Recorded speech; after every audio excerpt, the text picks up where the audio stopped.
shugaban kasa Muhammadu Buhari ya yi saka hannu akan sabon tsari na malamai na makaranta musamman waɗanda suke kasa-kasa a matsayin kuma masu ruwa da tsaki a wannan harka ya kaga haka. Dama wani abin mu daɗe muna kira gwamnati ta waiwai ta kalla abin da ya kamata ta yi, domin kullum shi ilimi shine kashin bayan kowace al'umma, kuma musamman ma a ƙasa, domin a ƙasar nan in ka ci albashin malamin firamare wallahi bai kai na masinjan malamin jami'a ba, kuma a haka suke, kuma sun fi su wahala. Waɗannan da ake kowa da firamare da sakandare kake kallo wahalar da suke sha a rayuwa Allah ne kaɗai ya santa, amma za ka ga albashinsu ba ma ya isa su, kuma a haka suke yi. Abin ta kai shi kuma waɗancan kullum suna yajin aiki sai an ƙara musu albashi, wanda za ka comparing ka contrasting tsakanin albashin malamin sakandare ko na firamare da albashin malamin jami'a guda ɗaya, wallahi sai ka zuba musu da hawaye. Wannan abin da shugaban ƙasa ya yi dogon tunani, kuma wannan abin muka ta kiran shi tuntuni, muna ta kiran gwamnatoci su waiwayi wannan harka su ga yadda za a yi, domin ilimin nan tun da ƙasa shine ilimi. Wannan abin da ya zo daga sama ma mu ba za mu iya cewa na ba, kuma impact din mu a zahiri yanzu kana ganin kusan kowa ya iya karatu da rubutu, ai ba jami'a ake koyarwa ba. Yanzu duk yawancin Najeriya ba wanda bai iya karatu da rubutu ba, kai ka san da ka fara mana zuwa sakandare aka koyar da su. Har yanzu ba mu ga impact na tertiary institutions ba a cikin mutane, da abubuwan da muke expecting daga gurin su ba mu gani ba, sai yajin aiki, kuma sannan waɗanda suke wahalar su kuma suna aulaƙance. Malamin firamare ba iya ci da kansa, malamin sakandare in ga albayi ba sa iya ci da kansu. Wannan abin da shugaban kasa yi abu ne mai kyau, kuma abin da muka ta kokarin dama yayi kenan, sai dai muna jin hankalinsa ya sa ido. Ko wata shawara ɗaya ce, ya saba zuwa da abubuwa masu kyau a ƙasar nan ana lalatawa, da hankalinsa akan wannan abin da ya aiwatar wallahi sai an lalata harka, domin da ya shaƙe kira abubuwa ya zo da su, amma mutane za su lalata, sai sa son zuciya su kwashe abin su yi abin da ransu yake so, kuma ana kallon su kuma a kyale su.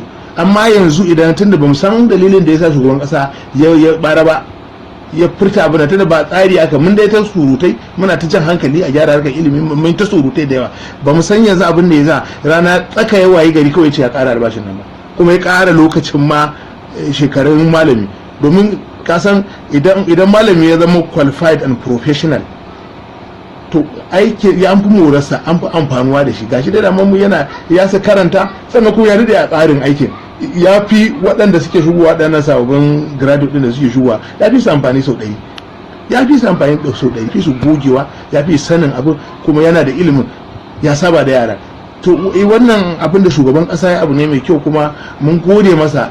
Allah ya ƙara mishi lafiya, Allah ya ƙara masa basira, sai dai ya naɗa mutane da za su sa ido a tabbatar da wannan abu ya yi ba gargada. Saboda ya saba zuwa da abubuwa muna gani ana lalata shi. Sau da yawa shugaban kasa zai dora abubuwa masu alheri muna kallo a sassan zuciya, mun gani, kowa shaida ne a kasar nan da yawa ta kowane ko bangare, ba wani bangare da ba zo da abu ba. Kana da shawarar wanda zaka iya ba shugaban shawarar wanda kake ganin za a iya sa shi wajen tabbatar da wannan tsarin albashin nan kamar ga mutanen nan burjik a Najeriya, ai kasunan mutane bula a datin, ai shi ya san wasu da yawa, tunda gugurmayar nan an yi ta ya san tuntuni ma ya san mutane. Amma duk wanda za a sa mai tsoron Allah, wanda ya tabbatar da cewa zai mutu kuma za a tambaye shi ranar gobe alƙiyama, ba mutanen da suke neman biyan bukata ta yanzu ba, da abin da zai biyu ba shi kenan, domin su suke lalata abin da tsare-tsaren duk da aka zo da suna alheri, waɗannan motoci ake dora su suke lalata mana. Da yawa abubuwa da shugaban kasa zai zo da su sai sun shiga sun kakarɗe sun lalata sun sa son zuciya cikinsa.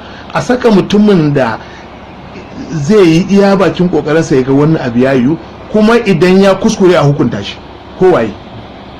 Wato kamar idan aka samo daga cikin malamai da suke na primary da makarantar gaba da primary, wato shugaban kasa ya kamata ya zakulo daga cikinsu. Zai fi kyau, zai fi kyau, domin ahalin abin gaba da abu a ahalinsa. Yanzu kai ka ɗauko malamin jami'a ka bashi wannan aikin, kai ka san ba za ya yi watsi lafiya ba, domin yana kukan albashinsa, duk da yawan albashinsa bai masa ba, kuma dan wannan na almajirai da aka kawo sai sa ido. Ni na fi son shugaban kasa zai ɗauko ya laliba wanda ya wahalta a harkar firamare ko sakandare, a ɗauko irin waɗannan a ba su irin wannan aikin. saboda gidansu ne, su suka san wahalar da ake ciki, su suka san yanayin rayuwar da ake fama da ita, su suka san komai. A daina ɗaukan waɗancan manya-manya ana ɗora su a mukamai, ba abin da suka sani a cikin mutane. Wani ka tambaye shi me ake ciki a cikin firamare bai san shi ba. Ga tarin ilimi yana da shi, amma tun da Allah sai bai taba zuwa firamare ma ya shiga ciki ya ga me ake ba, ko ya shiga sakandare ga ya ake koyarwa, mutum nawa ne ya aji, yaya suke, me yake faruwa. Duk yawancin da ya ganin waɗanda wani ma za a ga a fannin ya je ya kai matsayin profesa, amma ka tambaye shi aji bai san shi ba wallahi. In ka ce me firamare take ciki wallahi bai san ta ba, ya fi shekara 10 bai ma bi ta hanyar wata makarantar ba, balantana ma ya san me ake ciki. Dai yana da a gida sai da ya je rediyo ko ya karanta jarida ko ya karanta kaza ya samu labarai, wanda kuma akwai current classroom situations da ya kamata mutum ya samu ilimin sa kafin ya bada shawarwarin yadda za a gudanar da abubuwa. Me yake damun mu da yaro ya saka samu 200 300 400 500 yaro a aji, koyarwar da ake yi a baya ba irin ta bace yanzu. Tsarin koyarwar da tsarin kayan koyarwar tsarin kayan koyarwar yanzu babu su, in babu su ya za ka yi kai improvising, me za ka samu wani teaching aid da zai support ɗin ka aiwatar da abin da ya kamata ka aiwatar yadda yaran za su amfana duk da yawan su a aji.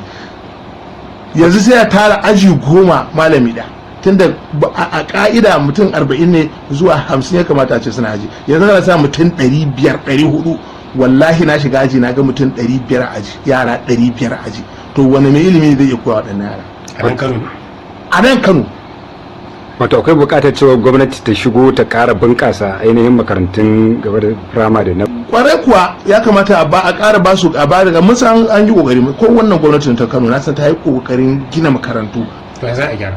Yadda za a gyara shine a ba wa ahalin a aje ƙwari a gurbinta.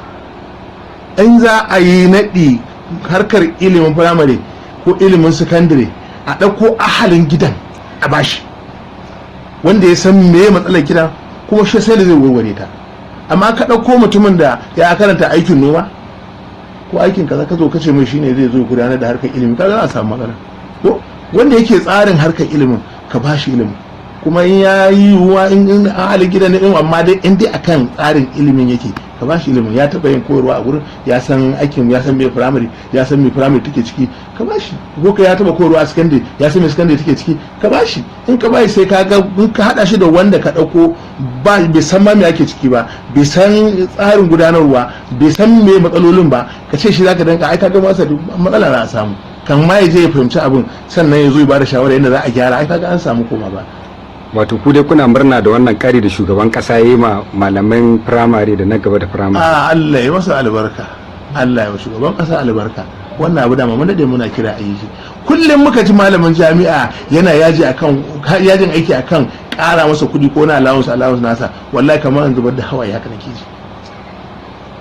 So na san halin da malamin firamare da sakandare suke ciki. Wallahi ba wanda albashinsa yake iya ci da shi. Babu. Duk da ma an dan kara mana ma akwai abin da shi ma 27.5% da aka kara, duk da wannan wallahi comparing to malamin tashiyar institution wallahi tallahi kanka sai ya buga.